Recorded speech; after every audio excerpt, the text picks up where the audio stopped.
Jeremías capítulos 22 al 24.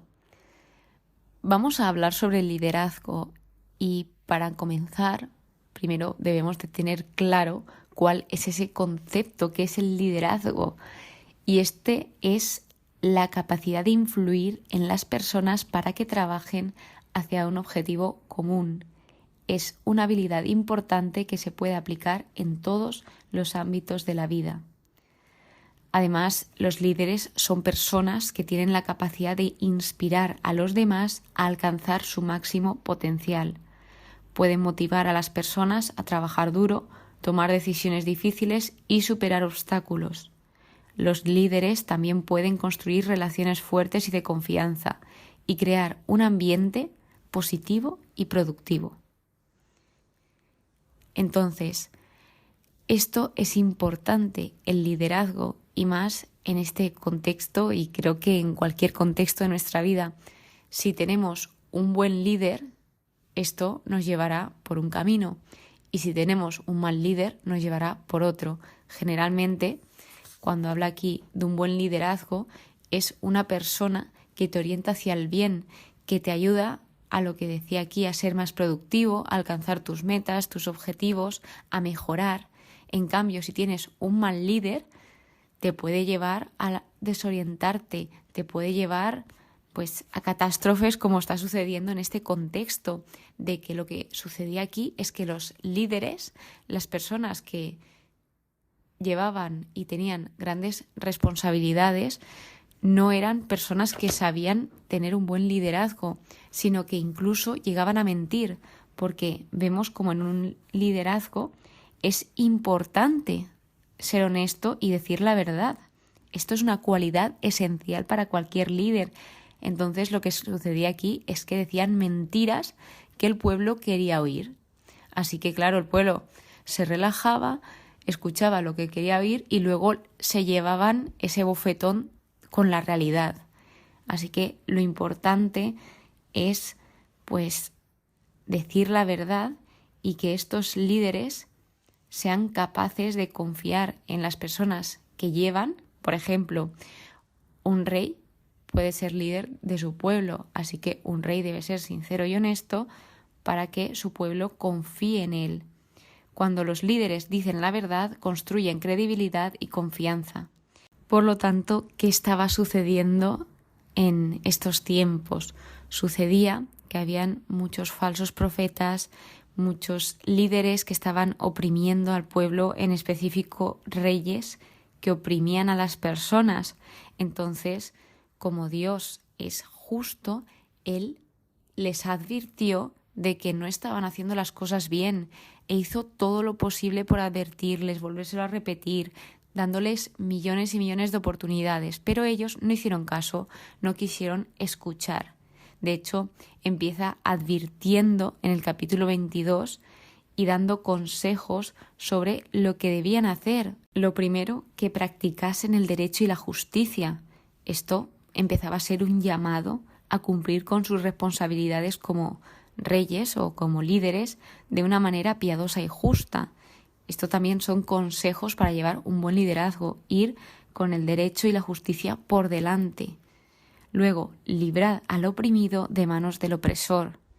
Se estaban explotando a personas, tratándolas fatal, no se les daba lo que se les debía. Ellos trabajaban y generalmente trabajaban de gratis porque es que ni les daban salario, estaban esclavizadas. Entonces, lo que Dios les decía es que las liberasen, que no las oprimiesen de esa forma, porque a Dios le importan las personas y le importan cómo tratamos a los demás. Entonces, lo último que quiere es que se oprima a las personas. No atropelléis al forastero, al huérfano y a la viuda. Estos tres, en este contexto, se referían a las clases más desfavorecidas. Entonces, habla de que ni aun a las clases más desfavorecidas se les debía de tratar mal o como que fuesen menos, porque todos eran iguales, fuesen de la clase que fuesen, eran personas y se les debía de tratar bien, correctamente. No hagáis violencia ni derraméis sangre. Así que todo tiene consecuencias, tanto un buen liderazgo como un mal liderazgo. Y aquí se les advierte de lo que pasa si llevan en práctica estas palabras y si no las ponen en práctica. Así que bien, luego se vuelve a adelantar a las personas, que ya esta pregunta la hemos visto en por lo menos 4 capítulos, que vuelve a decir esta pregunta, que es: ¿por qué ha hecho Yahvé semejante cosa a esta ciudad? No entendían por qué hacía esto. Y Yahvé dijo la respuesta que tenían que darle al pueblo: porque dejaron la alianza de su Dios y adoraron y sirvieron a otros dioses. Realmente la frase es corta, pero tiene mucho trasfondo, porque la primera parte dice: porque dejaron la alianza de su Dios. Es decir, el pueblo hizo un pacto con Dios. Dios sí que estaba siendo fiel, pero el pueblo rompió una promesa que tenía consecuencias cuando la hicieron, y ellos aceptaron la promesa con las consecuencias a las que conllevaba. Luego la segunda parte dice: adoraron y sirvieron a otros dioses. Tiene mucho que explicar, pero una de las cosas a tener en cuenta es que el adorar a otros dioses de estas épocas conllevaba a sacrificar a niños, a sacrificar humanos. Entonces esto era detestable por Dios, porque Dios no quería esto. Pero qué barbaridad era esa que estaban haciendo. Entonces realmente no estaban tratando bien a las personas realizando este tipo de sacrificios. Así que esto para Dios era una total ofensa. Luego trata unos oráculos contra varios reyes, como son Joacaz, Joaquín, Jeconías. Joacaz dice que va a ser el que se va a ir, el que va a morir en el lugar donde lo van a deportar.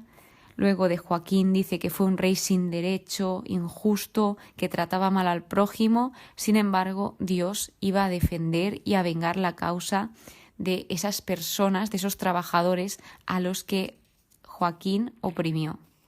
Da el ejemplo de su padre, porque el padre de Joaquín era un gran ejemplo. Él sabía, como dice aquí, comer y beber, pero todo sanamente, a pesar de que él seguía practicando la justicia y la equidad, que era lo importante, dice, pero practicaba justicia y equidad, por eso todo le iba bien, hacía justicia al cuitado y al pobre, por eso todo le iba bien. ¿No es esto conocerme, oráculo de Yahvé? Sin embargo, lo que buscaba este rey, el rey Joaquín, era solo su propio interés. Le daba igual cómo se tratasen a los demás, sino que solo pensaba en él y hacer lo que él quería. Entonces, en lugar de conocer a Dios, lo que conocía era la codicia, la violencia y la injusticia. Era una persona avariciosa. Entonces dice que cuando murió nadie sintió pena porque fue un gobernante cruel y codicioso.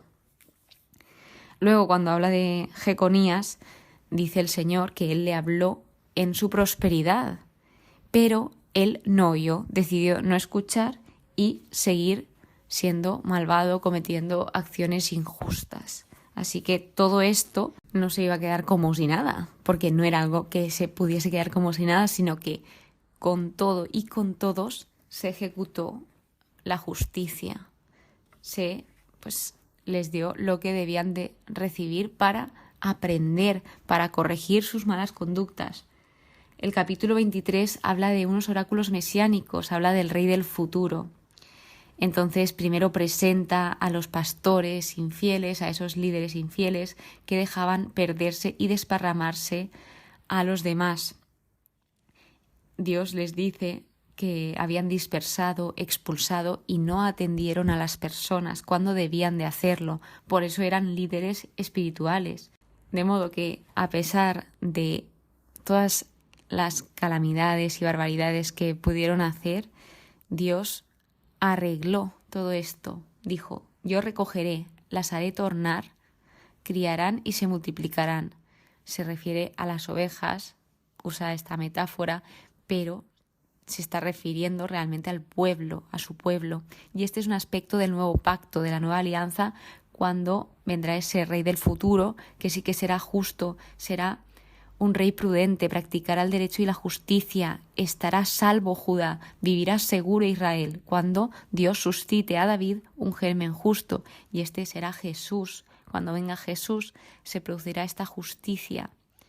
Entonces el Señor lo que les está diciendo aquí es que les va a poner a pastores que apacienten a esas ovejas, les va a dar un liderazgo piadoso, que lo que les va a proporcionar es seguridad y prosperidad.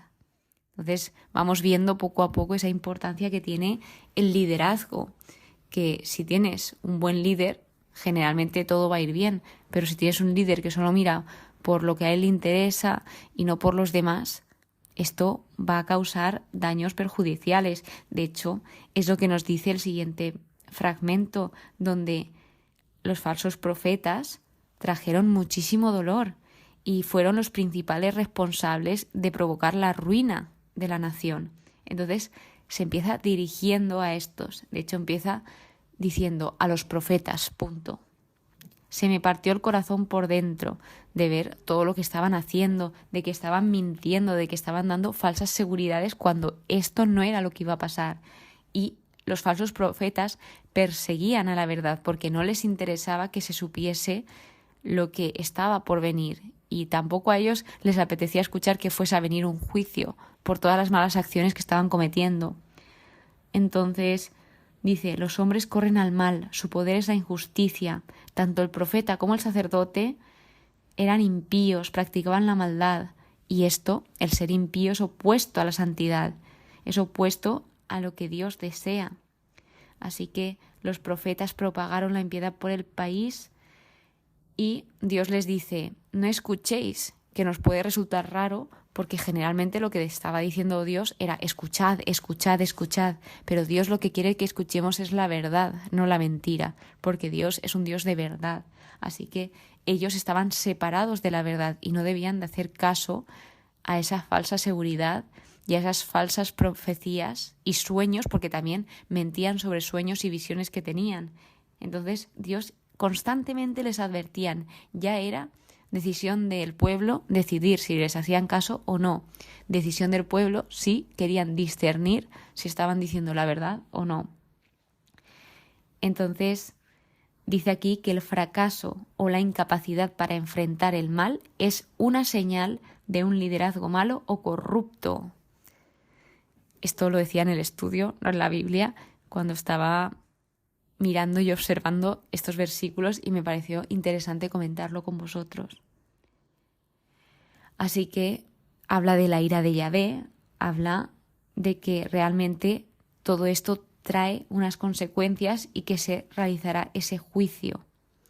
También deja claro Dios que Él está con ellos, que no pueden ocultar nada delante de Dios, incluso aunque no creyesen que Dios estaba ahí, aunque no lo quisiesen ver.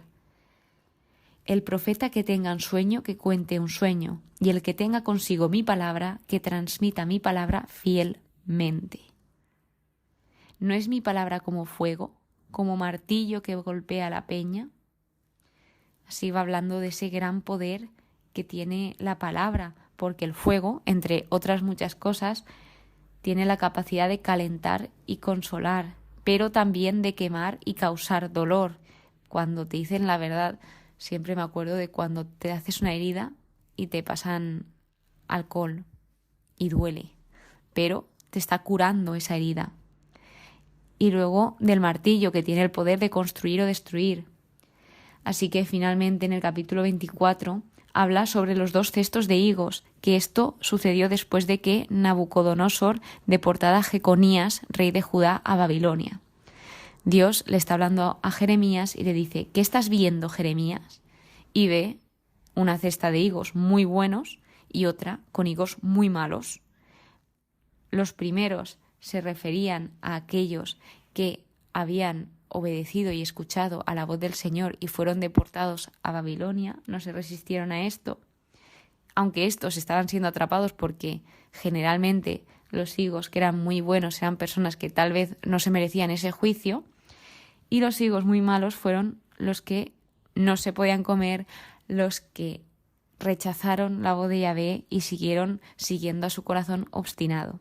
Entonces aquí vemos esa diferencia en el juicio nacional y que Dios sabe diferenciar quién ha hecho las cosas correctamente y quién no. Porque a los higos muy buenos habla el Señor de que se interesará en favor para su bien. Daré corazón capaz de conocerme, pues yo soy Yahvé, y ellos serán mi pueblo, y yo seré su Dios, pues volverán a mí con todo su corazón. Habla de esa promesa de restauración. Luego, de los higos muy malos, los que trajeron al pueblo al exilio, literalmente, habla de la destrucción, de que estos no servían para nada, esos higos que no se pueden comer, pues al final los tiras. Y esto pues es una metáfora para que el pueblo entendiese lo que iba a suceder, además de esas advertencias. Y esto es a lo que se dedicaba Jeremías, a transmitir la palabra del Señor y siempre con la verdad por delante, a pesar de que esto le trajo muchísimas adversidades y muchísimos problemas. Pero él no iba a dejar de decir la verdad porque, como vimos en anteriores capítulos, no podía. Él lo intentó porque muchas veces no le salía rentable, para que me entendáis. Pero no podía, tenía un fuego en su interior que no podía callarse todo lo que estaba sucediendo. Y esto es de ser valiente, porque ¿cuántas veces nos ha costado decir algo que sabemos que no estaba bien y se está haciendo de mala manera? Jeremías era muy valiente y sí que lo contaba. Entonces, como conclusión, vemos esa importancia de la verdad que es evidente en todos los aspectos del liderazgo y que los líderes que son honestos construyen credibilidad, construyen confianza y relaciones sólidas. Entonces, vemos como la verdad es esencial para el éxito en el liderazgo. Espero que a lo largo de este capítulo, de este episodio, hayáis visto lo importante que es el liderazgo y que hayáis aprendido o reforzado conocimientos sobre él. Muchísimas gracias por estar aquí, muchísimas gracias por escucharme. Espero que pases muy, pero que muy buen día y que Dios te bendiga.